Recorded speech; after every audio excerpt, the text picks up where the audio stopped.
Una jornada de muchas novedades desde Venezuela y también desde Estados Unidos. Quien acaba de emitir un comunicado es el secretario de Estado Pompeo, que dice que los Estados Unidos, con la presidencia interina de Juan Guaidó, el presidente democrático de la Asamblea Nacional y la gente de Venezuela, pacíficamente han restaurado el orden constitucional en el país. Son algunas de las palabras que está diciendo. Estados Unidos mantiene relaciones diplomáticas con Venezuela y las conducirá estas relaciones a través del gobierno interino del presidente Guaidó, quien ha invitado a nuestra misión a permanecer en Venezuela. Recordemos que Maduro les dio 72 horas para abandonar Venezuela a los diplomáticos de Estados Unidos. Estas eran parte de las palabras del secretario de Estado de los Estados Unidos, Mike Pompeo, que acaba de emitir un comunicado recién, y justamente para ahora seguir hablando de esto tenemos que hablar con incidentes que se han dado en las calles entre este martes y miércoles, que han dejado 16 muertos, 13 de ellos en protestas. Y para hablar de esto y poner un poco en contexto, estamos en comunicación con Sergio Berenstein, uno de los analistas políticos más importantes de Argentina. Buenas noches, Sergio, ¿cómo estás? ¿Cómo estás viendo esto que está pasando en Venezuela? Muy buenas noches. Obviamente con mucha preocupación. Acá hay un desdoblamiento, el ciudadano que lo ve con preocupación, el analista político que tiene que poner cautela.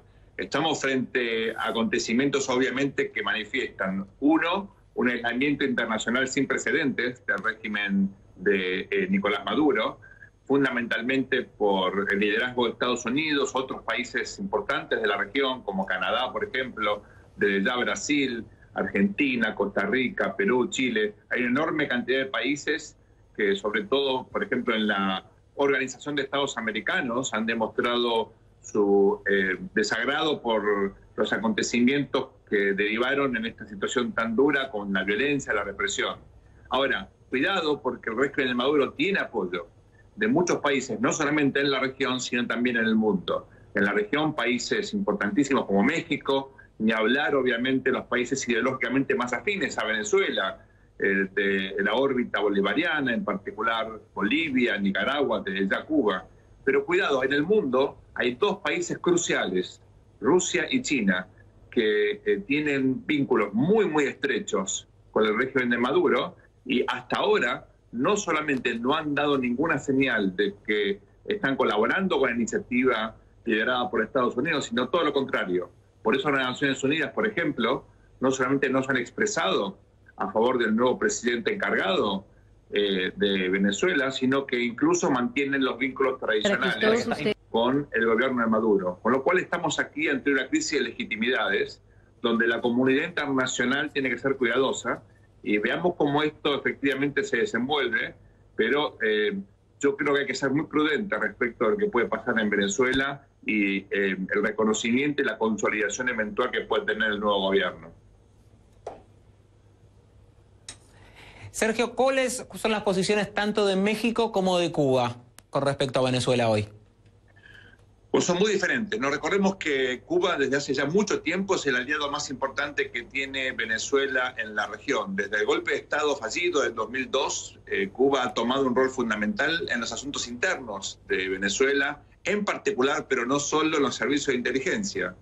La temerosa y eficaz SERVIN, los servicios bolivarianos de inteligencia, que son una fuerza paralela, en algunos casos un típico terrorismo de Estado, hay que decirlo, pero lamentablemente con enorme eficiencia han logrado penetrar en todos los intersticios del Estado venezolano, incluyendo sobre todo a las Fuerzas Armadas. Es un actor fundamental. Las Fuerzas Armadas, recuerden ustedes, es el pilar central del régimen de Maduro. Es un gobierno militar cívico, y esto le da una característica muy, muy, muy especial a este régimen. Para pensarlo en términos comparativos, yo sugiero mirar, si bien no es un grado tan extremo de conflicto interno, la situación de Siria. Hay riesgos de que justamente el conflicto interno en Venezuela convierta, por ejemplo, a Rusia en un actor central en los asuntos internos de Venezuela, como ocurrió en su momento en Cuba, y que los cubanos tengan un rol fundamental como lo han tenido hasta ahora, pero tal vez incluso aún más importante.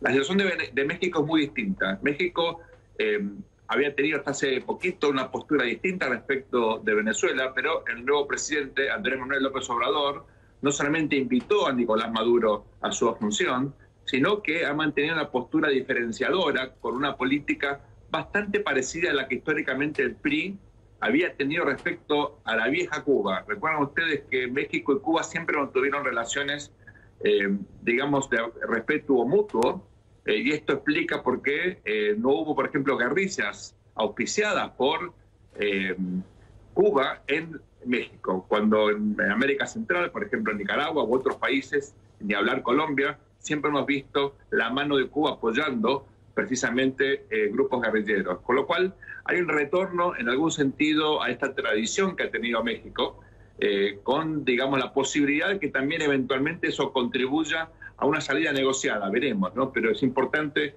pensando diplomáticamente, estos matices que pueden servir hacia adelante para una salida que evite la violencia. Sergio, a Maduro lo conocemos bastante, hemos hablado muchísimo, pero de Juan Guaidó no se conoce tanto, al menos fuera de Venezuela. ¿Cómo podemos caracterizarlo? ¿Cómo lo podemos definir?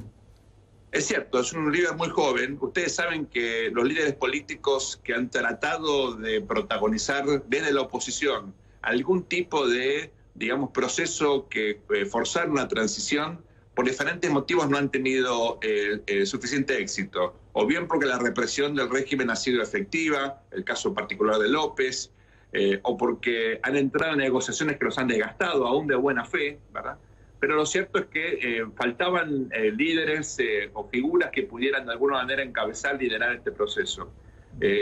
Bueno, este es un joven con una fuerte vocación política, con una, digamos, una inclinación muy evidente a ser protagonista de esta situación. Es una persona que tal vez tomó casi inesperadamente, ¿no? Un rol que tal vez otros pensaban que iba a recaer en líderes más establecidos en la oposición venezolana, pero lo importante es que es el hombre y sus circunstancias, ¿no?